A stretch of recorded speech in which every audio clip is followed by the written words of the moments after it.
Hey, let me ask you something simple. What goes on a resume? Where you worked? What projects you ran? What you're good at?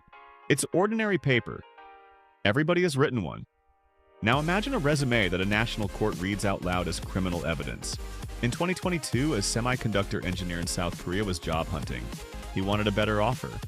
So he polished up his resume, but he didn't just list his experience. He pulled documents off the company's internal server, printed them, photographed them, then quoted them. You'd expect a stern letter from HR, maybe a civil lawsuit, a quiet settlement. That is not what happened to him. Just days ago, the Seoul High Court sentenced him to 18 months in prison. Not probation. Prison. For what was in his resume, the victim was SK Hynix. The destination was a Chinese company, and suddenly a job application became a national security case. Here's the question I can't shake. When a person changes jobs, who owns the knowledge inside their head? Them? Their employer? Their country?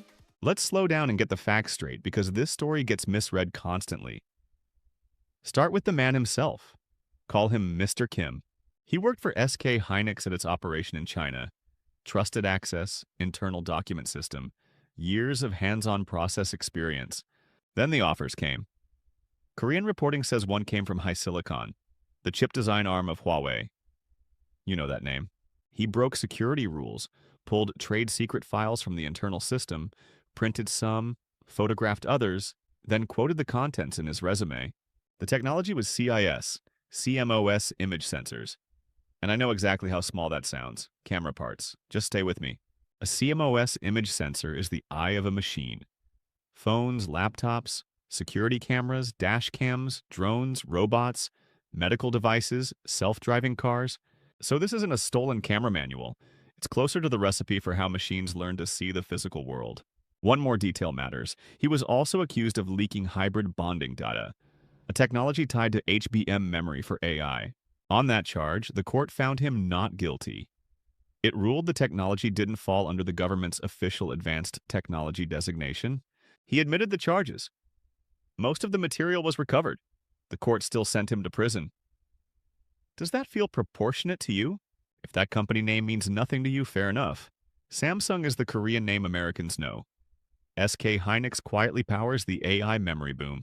Those GPUs need memory chips to run it all, and Korean firms are the core players in that memory layer. Now the bigger picture. When you hear the phrase chip war, what comes to mind? EUV machines, fabs, export controls, the CHIPS Act. Here's what that picture misses. Building the factory does not get you the chip.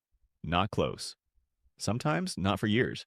Chip manufacturing is fussier than any recipe you've ever cooked. Temperature, pressure, timing, chemistry, tool settings, wafer surface, contamination. Everything interacts. Small differences change yield. Low yield means you technically own the technology and still lose money on every wafer you make. So the real know-how isn't only in patents. It sits in the hands and memory of engineers who ran that line for years. Which tool drifts under which conditions? Which parameter shift kills defects? Which sensor reading is an early warning nobody ever wrote down?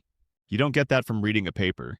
You get it by failing thousands of times in a room you can't photograph, which leads somewhere uncomfortable. The last real bottleneck in the chip war may not be machines at all. It may be people. You can stop a machine at the border. You can revoke an export license. But how exactly do you block experience? Korea takes this seriously. Its intelligence service counted 97 attempted overseas leaks of business secrets over 5 years. 40 involved semiconductors. Had those attempts succeeded, the agency estimated losses near 23 trillion won, roughly $17 billion. Now the reaction makes sense. Maybe this still sounds like somebody else's problem. Far away. Different legal system. So let me bring it home to America. Micron, based in Idaho. The only U.S. company that manufactures DRAM memory. In this business, that makes them strategically irreplaceable. In 2018, the Justice Department indicted a Chinese state-owned firm, Fujian Jinhua, Taiwan's UMC, and 3 individuals alleging economic espionage. The structure should feel familiar. An executive left Micron's Taiwan unit, joined UMC, then recruited former colleagues to follow him across Prosecutors said one of them downloaded over 900 confidential Micron files before leaving, stored on USB drives and personal cloud storage. Then it went to court and got complicated. In 2020, UMC pleaded guilty to one count of trade secret theft, paying $60 million. Then in 2024, a federal judge in San Francisco found Fujian Jinhua not guilty after a bench trial. Not guilty. The state-owned company at the center of it all, the one Washington called the intended beneficiary of espionage, was cleared. So two things are true at once. Leak risk is real. Somebody genuinely did walk out with those files. That happened. But a national security accusation is not a national security fact. Sometimes it survives court. Sometimes it doesn't. Indictment isn't conviction. And that gap is exactly where the hard question lives. Can risk alone justify restricting where a human being may work? Time for our first philosopher. John Stuart Mill, Britain, 1859. He asked the simplest, dangerous question in all of political thought. When may society use force against an individual, against their will? His answer was a single line, and it changed everything. Only to prevent harm to others. Not because he's foolish, not because we dislike him, not because his choice makes us uncomfortable. Apply that here. An engineer quits, takes a higher salary, moves to a foreign company. Is that by itself a harm? In a free society, the honest answer is no. Quitting isn't betrayal. Trading up isn't a crime. America knows this instinctively. Silicon Valley was built on it. California won't enforce non-compete agreements, and researchers found computer industry job hopping there measurably higher than elsewhere. Korea's own constitution says something similar in one plain sentence.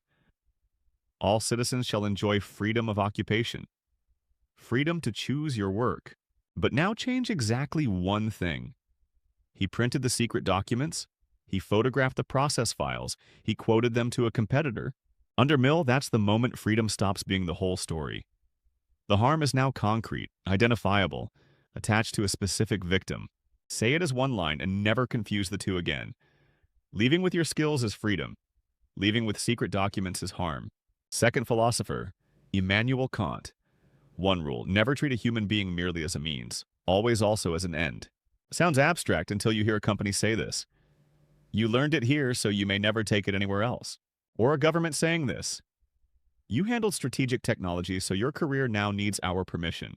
Indefinitely, on terms we alone set. That isn't treating someone as a person. That's treating them as storage. A vault with legs. A container to be kept sealed. But Kant cuts in both directions, and this is the part people always skip. The engineer carries obligations too. Real ones.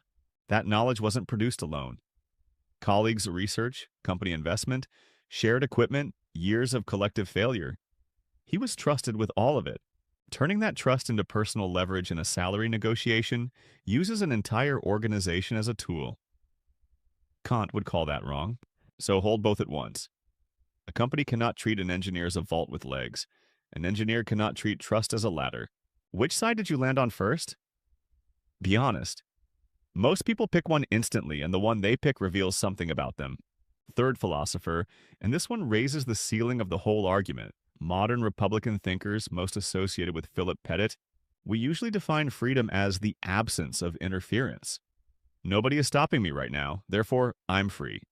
Simple and incomplete. Republicans say the opposite of freedom isn't interference, it's domination. Living under arbitrary power, whether or not it's used today, a kind master is still a master.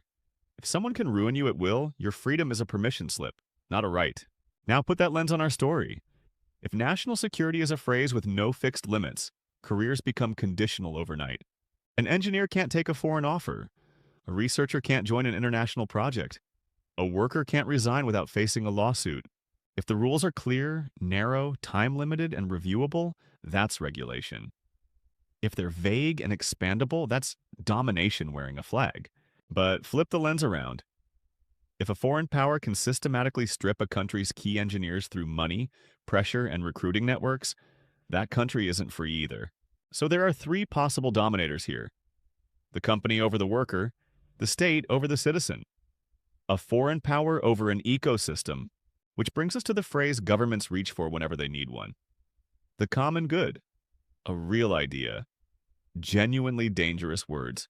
Chips run AI servers, hospitals, power grids, banking networks, weapon systems, and surveillance infrastructure. Is that still purely one company's private property? The state has a serious argument. Lose this capability, and a nation loses both its economy and its ability to defend itself. That argument can be true. It's also historically the most reliable phrase used to strip freedom from people who couldn't argue back. So democracies should ask 5 boring questions. Common good for whom? Decided by whom? Limited how? For how long? Reviewed by whom? John Rawls had a name for that demand. Public reason. Coercion in a democracy must be explained in terms free citizens could accept, which means dangerous or China or national security are not explanations. They're labels. A free society is owed the reasoning underneath. So what's the answer? Unlimited mobility ignores real leaks. Unlimited control turns free citizens into components of a national machine. The grown-up answer is proportionality. Not, can we restrict this person? But what is the smallest restriction that actually protects the public? Notice something about the Korean case. It did not punish job hopping. It punished printing files and mailing secrets to a competitor. That distinction is the whole ballgame. Punish the taking, not the leaving.